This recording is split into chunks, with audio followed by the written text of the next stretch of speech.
So N Convention హాల్లో work చేసే workers కూడా చాలా మంది పాపం బాధపడుతున్నారు, మా పరిస్థితి ఏందని చెప్పి ఒకసారి చాలా సడుంగున ఘోరంగానే మాకు సడుంగున ఇట్లా ఇబ్బంది పెట్టిరు. మాకు చెప్పలేనా చెప్పలే. మేము ఏరే దగ్గరైనా డ్యూటీ చూసుకునేది మేము. ఏంటంటే ఇప్పుడు మాకు పిల్లలకు చదువులు ఫీజులు కట్టాలంటే, ఇప్పుడు సంఘం గ్రూపులు కట్టాలంటే, మాకు చిట్టులు కట్టాలంటే, రెంట్ అయితే మంత్ 8,000 10,000 ఒక్కొక్కరికి కిరాయి కట్టాలంటే ఎక్కడి నుంచి తెచ్చి కట్టాలి సార్? మాకు సడన్గా మా పొట్ట మీద కొడితే ఎట్లా? మా ఇబ్బంది ఏంటి? ఎంత మీకు నెలకు జీతం ఎంత? మాకు 15,000 దాకా ఇస్తారు సార్. 15,000 ఇస్తారు. ఎప్పటి నుంచి పని చేస్తారు మీరు ఇందులో? 10 సంవత్సరాలు అంటే ఇప్పుడు మాకు ఇంట్లో 13 సంవత్సరాలు అవుతుంది సార్. ఇంట్లో డ్యూటీ చేపట్టి మేము 3,500 నుంచి మేము జీతం చేస్తున్నాం. ఇంట్లో ఇప్పుడు మాకు 15,000 ఇస్తుండు. మళ్ళీ జీతం పెంచే మొక్కల్నే ఇట్లా చేసిండు, ఇచ్చారు. రేపు ఈ నెల పెంచారు, ఈ నెల నుంచి పెంచుతామని చెప్పిండు సారు. మాకు మంచిగా ఉండే ఇందులో మాకు సడన్గానే తెలియకుండానే ఇట్లా చేసిరు. మరి మా పరిస్థితి ఏంటో మీరే చెప్పాలి సార్. మాకు ఏరే దగ్గర డ్యూటీ చూపిస్తారా ఏంటో మాకు తెలియదు. అంటే 15 సంవత్సరాల నుంచి చిన్న పని చేస్తారు. ఇంట్లోనే చేస్తున్నాం సార్. మేము ఏం చేసేవాళ్ళు అందులో? మేము కిచెన్ లో చేసేవాళ్ళం, జాడి కొట్టేటోళ్ళు. ఎట్లుంటే మీకు ఎంత ఉంటుంది జీతం? మాకు 13,000 సార్. 13,000. మరి ఎట్లా మరి ఇప్పుడు పరిస్థితి ఏంది? పరిస్థితి సార్ మాది రెంట్ కట్టుకుంటామే. ఎన్ని సంవత్సరాల నుంచి పని చేస్తున్నారు? మేము 7 సంవత్సరాలు మడిచి అనుకున్నారా మరి ఇట్లా? అనుకోలేదు సార్. మేము నిన్న కూడా డ్యూటీకి వచ్చాం సార్. పొద్దున కూడా డ్యూటీగానే వచ్చాం మేము. పొద్దున కూడా డ్యూటీకి వచ్చాము మేము. ఇక్కడ ఇట్లా కుల్లగొడుతున్నానంటే నాకు నిజంగానే హార్ట్ ప్రాబ్లం వచ్చినట్టు అయిపోయింది సడన్గా. ఇప్పుడు ఇంట్లో మాకు వెళ్ళాలంటే కొంచెం భర్తల గురించి ఇబ్బంది ఉంటాయి మాకు. ఒక్కొక్కరు చేసుకోవాలి, మా సంసారం నిలబెడుతున్నాం, నడిపిస్తున్నాం. ఇప్పుడు ఎలా చేసుకోవాలంటే మాకు ఎట్లా చేయాలంటే మాకు చాలా ఘోరంగా ఉంది. ఇప్పుడు మా పరిస్థితి ఎట్లా చేయాలి అని మాకు చాలా ఒక రకంగా ఉంది సార్. మంచిగానే చూసారు సార్. ఇప్పుడు వరకు సార్ వాళ్ళతో ప్రాబ్లం లేదు, ఏమీ లేదు. మాకు గవర్నమెంట్ నుంచే మరి ఇలా చేశారు. మరి ఇట్లా చేస్తురని ఇన్ఫర్మేషన్ ఇస్తే ఏదైనా డ్యూటీలైనా చూసుకునేది. ఇక్కడ చేసుకుంటా డ్యూటీలు చేసుకుంటారు, ఏడ చూసుకుంటా అది నడుస్తుంటా ఉంటాయి కదా. ఇప్పుడు సడన్ గా మాకు బంద్ చేసిరంటే డ్యూటీలు దొరకాలంటే మాకు కూడా కష్టమే కదా. అంటే ఈ రోజు కూడా పొద్దున డ్యూటీ కానీ వచ్చారు అందరూ? డ్యూటీకనే వచ్చాం. వస్తే వద్దనేసి అన్నారు సార్ వాళ్ళు. ఇక్కడ పోలీస్ సార్ వాళ్ళు వద్దన్నారు. వచ్చేసరికి పోల్ కొట్టేసేస్తున్నారు. ఇప్పుడు మీరే ఇంకా న్యాయం చేయండి సార్. ఎట్లా చేస్తారో ఏంటో మాకైతే గవర్నమెంట్ ఏం చేస్తారో అన్ని వేసుకున్నాం సార్. దీని మీదే బ్రతుకుతున్నాం మేము. అట్లా చీటీలు అవన్నీ వేసుకున్నాం, రెంట్లు కట్టుకోవాలి. ఎంత మంది ఉంటారు మొత్తం ఇందులో?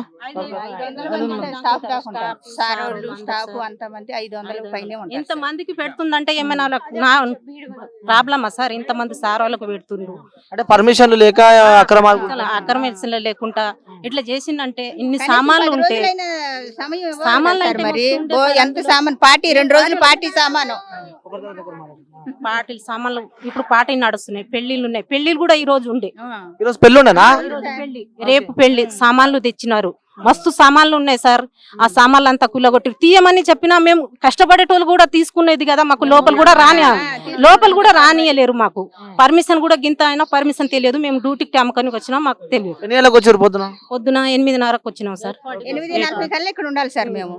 అంటే పని ఉందని చెప్పుకొని పని కోసం వచ్చారు. గురించే మేము వచ్చినాం, మాకు తెలియదు. సడన్ గా ఇక్కడ కుల్లగొట్టిన తర్వాత పోలీసు వాళ్ళు రానిస్తలేరు. అక్కడ సౌండ్ వచ్చేటప్పుడు మాకు తెలుసు. అంటే ఇప్పుడు మనం అలా సామాన్ చూస్తుంటే కూడా సామాన్ అంతా ఎట్టు పడేసి ఎట్టు మొత్తం కోల్పోయింది. తీసుకోలేదు సార్. ఎంత మొత్తం పాడు చేశారు సార్. ఏమీ లేవు. మీరేం చేస్తారమ్మా అందులో? నేను జాడు కొట్టి కడతాను సార్.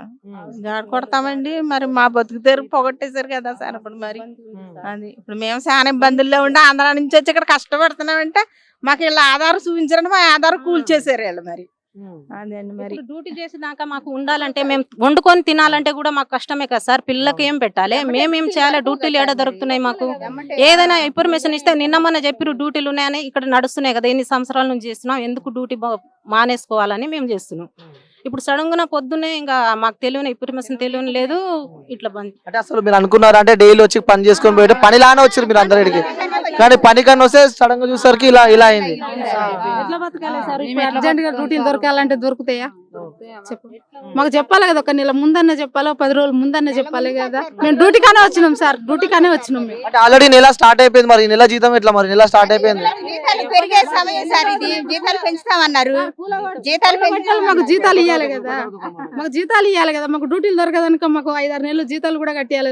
మరి ఎవరు చెప్పిన వాళ్ళు ఏ గవర్నమెంట్ సార్? మరి మేము అందరూ లేబర్ ఒక్కడ ఉన్న వాళ్ళు రూమ్ రెంట్ అయితే 15,000 సార్ ఒక్క చిన్న రూమ్ కే. మరి రూమ్ కట్టాలంటే ఏమని తెచ్చుకొని కట్టాలి మేము? ఎక్కడ కట్టుకోవాలి? రూమ్ రెంట్ కట్టకపోతే బయట ఇస్తారు.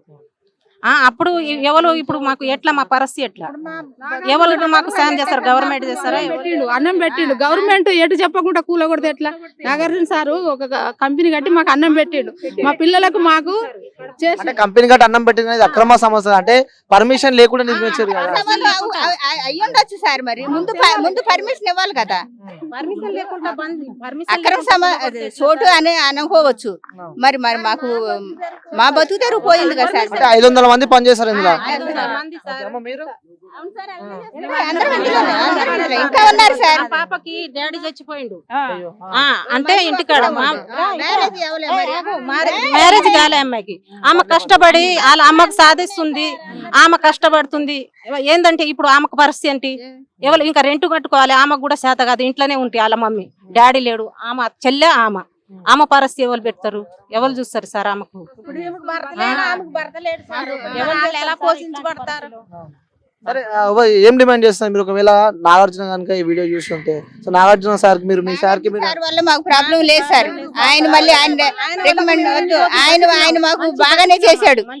ఇది కట్టాడు, మాకు భోజనం అన్ని బాగానే సౌకర్యాలన్నీ మేము నిలబెట్టినా అంటే ఆ సార్ వల్లనే మాది. అందులో కష్టం మేము కష్టం పడ్డాము సార్, మేము కష్టం పడ్డాం, సార్ ఇచ్చిండు. ఆయన వల్ల మేము మంచిగానే బతుకుతున్నాం. కానీ మా సార్ అంతే మాకు ఒక ఉపాధి కల్పించాడు సార్. కాకపోతే ఇప్పుడు ఏంటంటే ఇప్పుడు ఇంత సడన్ గా జరిగేలాక మా పరిస్థితి ఏంటనేది మాకు అర్థం కావట్లేదు. ఎందుకంటే రెంట్లు కట్టుకుంటాం, చిన్న చిన్న పిల్లోళ్ళు. మాది ఎక్కడ కాదు సార్, మాది ఎక్కడి నుంచో ఆంధ్రా నుంచి వచ్చి బ్రతుకుతున్నాం ఇక్కడ. కనీసం సడన్ గా ఇలా చేసేసేసరికి మాకు ఇబ్బంది. ఏం చేసిండు? ఏమన్నా పిల్లలకు జాబ్లు ఇచ్చిండా? వచ్చి అన్ని చేసుడు కానీ ఏమైనా ఉన్నదా చెప్పు? గవర్నమెంట్ వచ్చి ఏం చేసిండు? కాంగ్రెస్ గవర్నమెంట్ వచ్చి రేవంత్ రెడ్డి సార్ మొన్న అవును రేవంత్ రెడ్డి కుమార్తె పెళ్ళప్పుడు ఇక్కడ జరిగినప్పుడు మీరు ఉన్నాడు, పెళ్లికి వచ్చాడు. ఫుల్ బందోబస్తులో వచ్చాడు. మరి ఇలా చేస్తే ఎలా సార్? మరి ఆయన రేవంత్ రెడ్డి కూతురు పెళ్లి కూడా ఇందులో జరిగింది. అప్పుడు ఉన్నారు, అప్పుడు మీరు ఉన్నారా? మీరు ఇంట్లోనే ఉన్నాం మేము. అప్పుడు సంధి అప్పుడు తెలియదు సార్ రేవంత్ రెడ్డి సార్ కి. గవర్నమెంట్ దాన్ని తెలుసు కదా. ఇంతమందికి కడుపు మీద కొడితే బాగుంటాయా? ఏదైనా ఇన్ఫర్మేషన్ ఇవ్వాలి కదా. మేము బీదవాళ్ళం, ఎట్లా బతకాలి మేము? ఇది కాకపోతే గవర్నమెంట్ కాదు, ఇది కాకపోతే ఏరే డ్యూటీ అయినా చూసుకోవచ్చు. గవర్నమెంట్ పని మా పని మేము అది చేసుకోపోతున్నట్టు గవర్నమెంట్ పని చేసుకోపోతుంది. అంటే అక్రమ నిర్మాణాలు కట్టారు, కూల్ చేయాలని చెప్పి తీసుకెళ్తుంది. మేము అట్లా బతుకుతున్నాం. కార్మికులు పట్టకూడదు కదా. మరి మాకు కూడా ఒక ఆధారం పెట్టి అప్పుడు మొత్తానికి అయితే మీరు ఏం డిమాండ్ చేస్తున్నారు ప్రభుత్వాన్ని కానీ, లేకుంటే మీ నాగార్జున గారు కానీ ఏం అడుగుతారు చివరిగా? మాకు న్యాయం చేయాలని అడుగుతుంటున్నాం సార్. మాకు న్యాయం చేయాలి. ఏదైనా డ్యూటీ అయినా లేకపోతే మాకు జీతమైనా ఇస్తారా అనేటి మేము కోరుకుంటున్నాం. మేము మాకు కిరాయి 15,000 నీళ్ళకు జీతం, కిరాయి సగం కిరాయికే పోతాయి.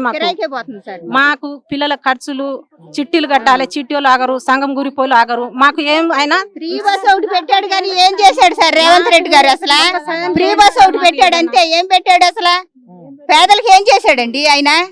ఫ్రీ బస్ ఒకటి, లేడీస్ జుట్టు కొట్టుకొని చేస్తారు. అందులో సగం కిరాయి దింపినా ఇది చేసినా బాగుండే. హేమంత్ రెడ్డి సార్ వచ్చి ఏం చేయలే అందులో సార్. మాకు ఇప్పుడు వచ్చి సడన్ గా మాకు కడుపు మీద కాలినట్టు కొట్టినట్టు అయింది మాకు.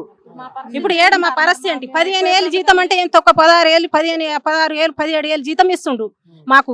ఒక భర్తలు ఉంటారు, మొత్తం సంసారం అంతా ఎల్లగొట్టున్నాం కదా సార్ మేము కష్టపడి. మరి ఎవరు చేస్తారు? మాకు ఒక్కొక్కరికి 20,000 జీతాలు ఉంటాయి. మాకు నెల నుంచి మీకు జీతం పెరుగుతుంది అని చెప్పి చెప్పారు. పెరిగింది ఆల్రెడీ. చేతికి రాకుండా చేయికి రాకుండా వచ్చిన జీతం. ఎన్ని సామాన్లు ఉండే సార్ అసలు కిచెన్ లో? 2-3 లారీలు అయితే లింపేది సామాన్లు ఉండే. సామాన్లు అన్ని ఉన్నాయా లేకుంటే వెళ్ళిపోయినా? కుప్పల మట్టిలో గ్యాసులు చూడు, టేబుల్, కుర్చీలు, అవి కంప్యూటర్లు, టీవీలు, బియ్యము అంతా సార్. ఓ స్టోర్ మొత్తము. స్టోర్ అంటే సగం ఒక 3 లారీలు అయితే స్టోర్ సామాన్లు నింపేది. సో మొత్తానికి అయితే కడుపు కొట్టిరని చెప్పాడు. ఓకే.